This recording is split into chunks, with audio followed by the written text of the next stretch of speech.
আপনারা আলাদা করে কোনো পৃথক ভাবনা চিন্তা করছেন বিধানসভাতে? প্রথমত মণিপুরের ইস্যু একটা বড় ব্যাপার, সেটা হচ্ছে যে একেবারে বর্ডার স্টেট, একবারে প্রান্তিক আমাদের রাজ্য। সেই রাজ্যের শান্তি শৃঙ্খলা বজায় রাখা এটা কেন্দ্রীয় সরকার এবং মোদী সরকার গুরুতর দায়িত্ব ছিল। সেখানে প্রধানমন্ত্রীর কোনো আমি উদ্বেগ দেখিনি।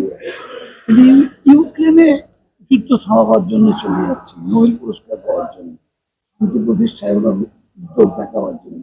নিজের দেশে শান্তি প্রতিষ্ঠা করতে পারছেন না, নিজের সরকার যেখানে আছে সেখানে শান্তি প্রতিষ্ঠা করতে পারছেন না, তিনি ইউক্রেনে চলে যাচ্ছেন। এই সমস্ত লোক দেখানো কাজ করতে গিয়ে দেশের অবস্থা। রাজ্যপাল বলেছেন মুখ্যমন্ত্রীকে এটিআর দিতেন, অ্যাকশন টেকেন দিতেন। আপনি গোটা বিষয়টাকে কিভাবে দেখছেন এবং এটা কি কোনোভাবে কাম্য যে ঘটনা ঘটছে? আমাদের এই রাজ্যে বিশেষ করে আমি মনে করি তোমার পেছনে একটা পরিকল্পিত চক্রান্ত আছে। আমাদের রাজ্যে আমরা এখনো শান্তিতে বসবাস করি, যে কোনো সম্প্রদায়ের মানুষ আমরা খুব শান্তিতে বসবাস করি। এই পরিস্থিতিকে ভেঙে দেওয়ার জন্য একটা চক্রান্ত চলছে, ভোটের রাজনীতির জন্যই হোক, অন্য কোনো কারণেই হোক, একটা পরিকল্পিত চক্রান্ত চলছে। এটাকে মোকাবেলা করতে হবে। আমি নিশ্চয়ই মুখ্যমন্ত্রী সক্রিয় ভূমিকা তো নিয়েছেন অলরেডি। এটা আমি মনে করি যে কোনো মূল্যে আমাদের আমাদের আমাদের এই রাজ্যের পক্ষে বিপজ্জনক। আমরা খুব বর্ডার স্টেটে আছি, বর্ডার স্টেটের প্রত্যেকটা রাজ্যই খুব স্পর্শকাতর রাজ্য। যেহেতু বাংলাদেশ আছে সেই কারণে সব জায়গায় আছে, নেপালের সঙ্গে আছে, ভুটানের সঙ্গে আছে, প্রত্যেকটি রাজ্য যেগুলো বর্ডারে আছে, ওদিকে রাজস্থান আছে, পাঞ্জাব আছে, ভাবা দরকার এই রাজ্যগুলোর জন্য বিশেষ একটা সতর্কতা নেওয়া উচিত। কেন্দ্র সরকারের ভূমিকাটা পালন করা উচিত, রাজ্য সরকারের পালন করা উচিত। যেহেতু এটা বাংলাদেশ বর্ডার সংলগ্ন এলাকা, সেই ক্ষেত্রে দাঁড়িয়ে কি বাংলাদেশেরও কোনো চক্রান্ত থাকতে পারে আপনি মনে করেন? বাংলাদেশ বলে তো নয়, গ্রুপ আছে, ধরনের গ্রুপ আছে। আমি একটা দুটো দেশের আন্তর্জাতিক প্রশ্ন আমি কোনো কথা বলবো না, উচিত না আমার ক্ষমতা অনেক বড়, কিন্তু আমি বলছি গ্রুপ আছে, অনেক নাশকতামূলক কাজের সঙ্গে সম্পৃক্ত বা সংযুক্ত অনেক গ্রুপ আছে। তাদেরকে আমরা বিপদ বলে মনে করি আমাদের রাজ্যে, তারা এসে কেন একটা দাঙ্গা বাঁধিয়ে দেবে, সেটা রুখতে হবে না আমাদের। আমরা আমাদের রাজ্যে শান্তি চাই, আমার দায়বদ্ধ এবং দৃঢ়তার সঙ্গে রাখতে। আপনারা আলাদা করে কোনো পৃথক ভাবনা চিন্তা করছেন বিধানসভাতে? প্রথমত মণিপুরের ইস্যু একটা বড় ব্যাপার, সেটা হচ্ছে যে একেবারে বর্ডার স্টেট, একবারে প্রান্তিক আমাদের রাজ্য। সেই রাজ্যের শান্তি শৃঙ্খলা বজায় রাখা এটা কেন্দ্রীয় সরকার এবং মোদী সরকার গুরুতর দায়িত্ব ছিল। সেখানে প্রধানমন্ত্রীর কোনো আমি উদ্বেগ দেখিনি। তিনি ইউক্রেনে যুদ্ধ থামাবার জন্য চলে যাচ্ছেন, নোবেল পুরস্কার পাওয়ার জন্য, শান্তি প্রতিষ্ঠায় ওনার উদ্যোগ দেখাবার জন্য। নিজের দেশে শান্তি প্রতিষ্ঠা করতে পারছেন না, নিজের সরকার যেখানে আছে সেখানে শান্তি প্রতিষ্ঠা করতে পারছেন না, তিনি ইউক্রেনে চলে যাচ্ছেন। এই সমস্ত লোক দেখানো কাজ করতে গিয়ে দেশের অবস্থা খারাপ হয়ে যাচ্ছে। তিনি যুক্তরাষ্ট্রের কাঠামো মানেন না, মানেন না, মানেন না, মানেন না, ঠিক আছে, তো আমরা লড়াই করবো। কিন্তু ওনার সরকার যেখানে, সেই সরকার নাস্তানাবুদ হয়ে যাচ্ছে, জাতি দাঙ্গার মানুষ মারা যাচ্ছে। নিকৃষ্টতম কাজ হচ্ছে, তারপরে তিনি সেখানে কোনোরকম ভাবে তার কোনো হেডটেক নেই। তিনি বিদেশ বেড়াতে চলে গেছেন, সেটা আর্জেন্ট নেই, তার আর্জেন্ট আমি জানি না, কিন্তু তিনি যেটা করছেন সেটা আমার মনে হয় না সঠিক কাজ করছে। আমাকে কখনো দেখেছেন মন্তব্য করতে? আমি অভিষেক বন্দ্যোপাধ্যায়ের যোগ্যতা সম্পর্কে আমি উচ্ছ্বসিত প্রশংসা করি, এ ব্যাপারে তো কোনো অসুবিধা নেই, কিন্তু কাকে কোথায় বসানো হবে না হবে, আমি যে ফোরামে বড় দরকার সেটা ফোরামে বলবো, আমি ফোরামে কেন বলতে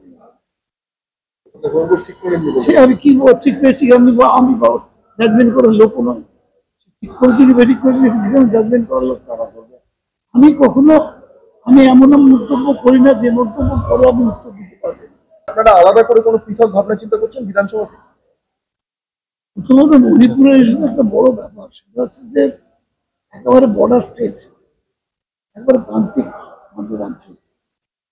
সেই রাজ্যের শান্তি শৃঙ্খলা বজায় রাখা এটা কেন্দ্রীয় সরকার এবং মোদী সরকার গুরুতর দায়িত্ব ছিল। সেখানে প্রধানমন্ত্রীর কোনো আমি উদ্বেগ দেখিনি।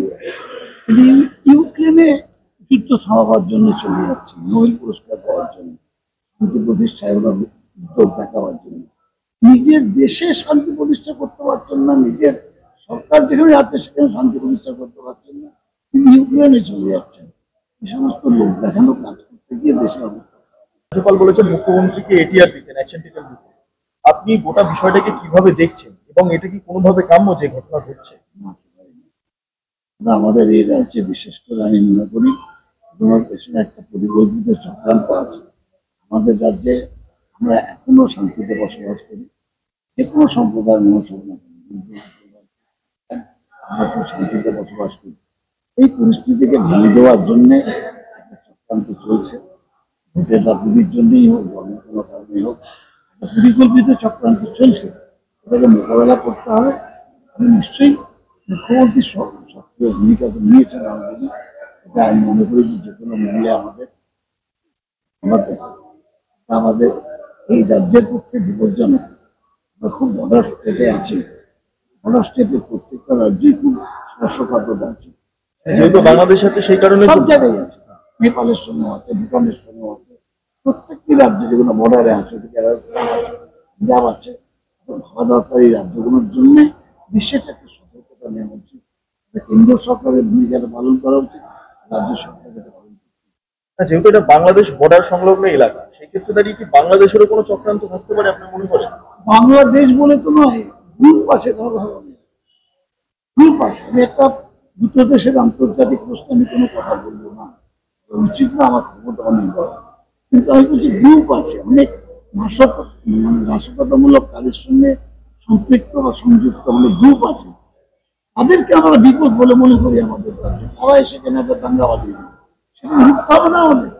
আমরা আমাদের রাজ্যে শান্তি চাই, আমার দায়বদ্ধ এবং দৃঢ়তার সঙ্গে আটকাতে। আপনারা আলাদা করে কোনো পৃথক ভাবনা চিন্তা করছেন বিধানসভাতে? প্রথমত মণিপুরের হিসেবে একটা বড় ব্যাপার, সেটা হচ্ছে যে একেবারে বর্ডার স্টেট, একবারে প্রান্তিক আমাদের রাজ্য। সেই রাজ্যের শান্তি শৃঙ্খলা বজায় রাখা এটা কেন্দ্রীয় সরকার এবং মোদী সরকার গুরুতর দায়িত্ব ছিল। সেখানে প্রধানমন্ত্রীর কোনো আমি উদ্বেগ দেখিনি। তিনি ইউক্রেনে যুদ্ধ থামাবার জন্য চলে যাচ্ছেন, নোবেল পুরস্কার পাওয়ার জন্য, শান্তি প্রতিষ্ঠায় ওরা উদ্যোগ দেখাবার জন্য। নিজের দেশে শান্তি প্রতিষ্ঠা করতে পারছেন না, নিজের সরকার যেখানে আছে সেখানে শান্তি প্রতিষ্ঠা করতে পারছেন না, তিনি ইউক্রেনে চলে যাচ্ছেন। এই সমস্ত লোক দেখানো কাজ করতে গিয়ে দেশের অবস্থা খারাপ হয়ে যাচ্ছে। তিনি যুক্তরাষ্ট্রের কাঠামো মানেন না, ঠিক আছে, তো আমরা লড়াই করবো। কিন্তু ওনার সরকার যেখানে, সেই সরকার নাস্তানাবুদ হয়ে যাচ্ছে, জাতি দাঙ্গার মানুষ